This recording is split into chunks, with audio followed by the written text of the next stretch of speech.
Last week, I put up a video and it got some reactions that I didn't really expect. More than a few people were riled up, but I've had a lot of time with reactive dogs, so reactive people don't freak me out. And I realized that it just meant that I needed to slow down and communicate more clearly. So I'm gonna try to do that today. I was talking about the difference between a municipal shelter and a private nonprofit rescue, because there's a really big difference. The point I was trying to make is that the mission of a municipal shelter and the mission of a private nonprofit rescue are entirely different.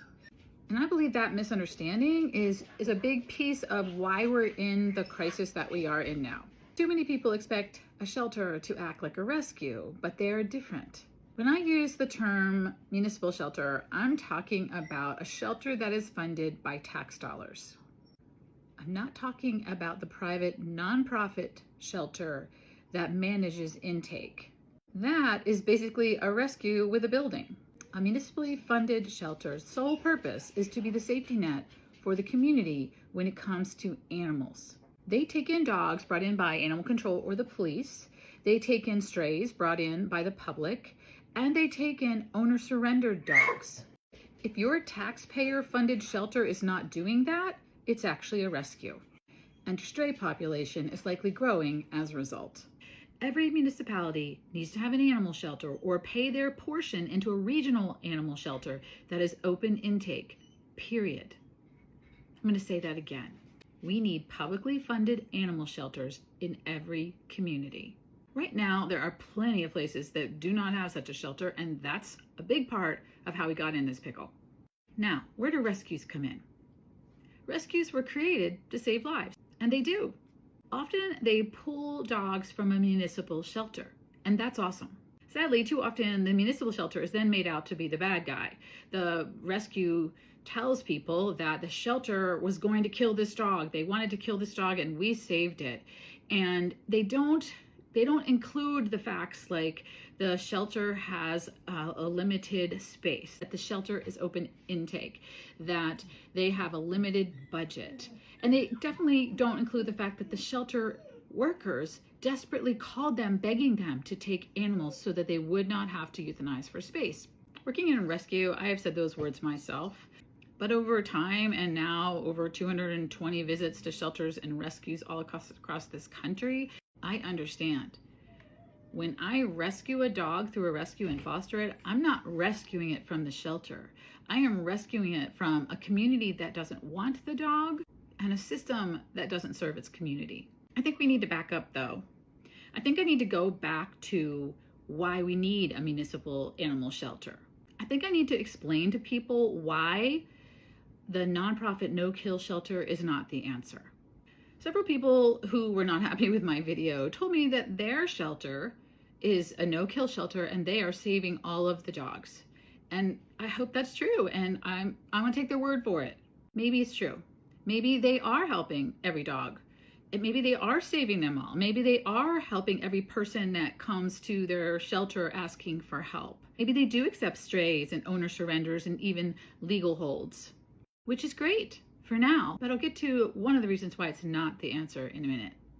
There are lots of reasons why every municipality should have an open intake shelter that is serving its community, and I'm going to give you 5. I know there are a lot others. The first is people die, and many people have no plan for what's going to happen to their animals if they were to die. And if there's not a family friend or a neighbor or a rescue that's not full, that animal has nowhere to go if there is not a municipal shelter. Number 2, people have accidents. Happens all the time. People take their dogs everywhere in the cars with them. I see people with dogs in their car. I take my dogs in the car all the time. And accidents happen. And when that happens, an animal is involved, right? That animal might be fine, especially if it was tethered and in a crate, and the person may be hurt. But what happens to that animal? He can't go to the hospital with this person. So again, if you don't have a municipal shelter, first responders have nowhere to turn. What are they going to do? Take the dog home? Number 3, people get arrested and they usually don't expect it. And when the person gets impounded, their dog doesn't. And hopefully there is a person who wants to take them, a friend, a neighbor, somebody.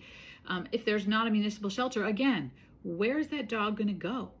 Number 4, hoarding has gone up. And I believe it's connected to the shelter crisis, but I'm not going to go there right now. Hoarding situations often find rescues that will step in and help, especially if there's great optics, if there's a lot of dogs or they're little dogs. But there are plenty of like middle-sized hoarding cases, like a dozen, 15 dogs. And if there is not a shelter available to help them and a rescue isn't around or rescue is too full to step in, what becomes of those dogs? Well, sadly, most of those dogs don't make it. And number 5, this one's really, really important, and it goes back to what I was saying about rescue, a nonprofit rescue not being the answer. That is that rescues close all the time. And not just, they can close to intake, they can close to owner surrenders, but they also can just close down. They can go bankrupt, they can have internal conflict, they can just get tired. Many of the people we visit who are running rescues are 60 years or older. And they're tired. And now with things worse than worse, they're overwhelmed. And so rescues can simply shut down, walk away, say, I've had enough. Not so with a municipal shelter. Those are just 5 reasons. I know there's a lot more. If you've got one, I'd love it. I'm collecting them. So I'd love it if you'd comment and say what another reason is why we need a municipal shelter. So can a municipal open intake shelter save lives? Absolutely. They absolutely can, especially if they have a community that is willing to put their tax dollars, their volunteer time, and their donations towards the success of that shelter. But that shelter also can and should partner with rescues. They can and should work to educate their public about humane care and about safe interaction with dogs. They can and should be a public resource for every person in their community who needs help when it comes to animals.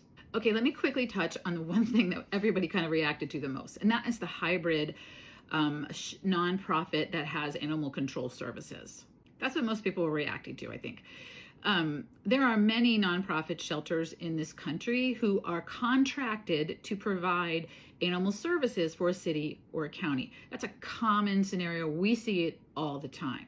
Sometimes that means they're just simply housing the animals brought in by animal control, and sometimes that means there are animal control officers on their staff that are working there with them in the shelter. I would contend, though, that if that is the case, if you are a nonprofit contracted to provide animal services, you must be open intake, meaning that the shelter takes impounded dogs brought in by ACOs and by police officers, that the shelter takes in strays turned in by good Samaritans, and that the shelter take owner surrendered pets when a family does not believe they can continue to care for their animal. Basically, they need to take in all of the unwanted animals who have nowhere else to go. If they are contracted to provide animal services, they should provide them for everyone. The problem is, too many of these shelters are operating like rescues, meaning that they manage intake not by asking people to make an appointment for a week or so from now, but by flat out telling them, we're full, we won't take your animal. Or putting people on waiting lists that are months and sometimes years long. Or by saying, we will not accept owner-surrendered animals, period. Some even will not take strays when they're brought in by a citizen who saw this poor animal suffering and brought it in, and the shelter will say, no, we're full, we can't take that animal. That kind of managing isn't sheltering, it's rescuing. If you allow dogs to remain in your care for months or years while simultaneously turning away dogs who have nowhere else to go, you are not a shelter, you are a rescue. You are not serving your community.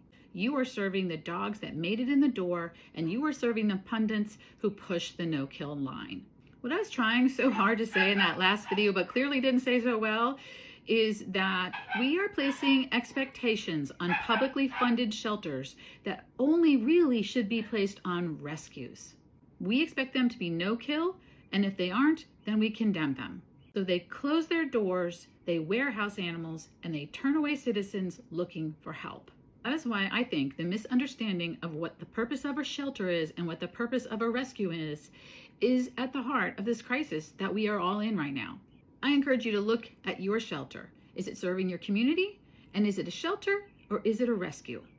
There's a difference. If you'd like to join the conversation, please find us at whowillletthedogsout.org and subscribe to our blog where we share the stories of the shelters that we visit, how they're succeeding, where they're struggling, and what practical solutions we can all embrace to try to solve the animal crisis in our own midst. You can also download an FAQ that explains clearly how we got into this crisis and how we're going to get out of it. You can also reach out directly. We are more than happy to meet with individuals or organizations to talk about what you could do differently to try to solve the crisis in your community. And of course, you can find us on TikTok, Facebook, Instagram, or even YouTube. So look us up, follow us, join the conversation. It's going to take everybody to let the dogs out.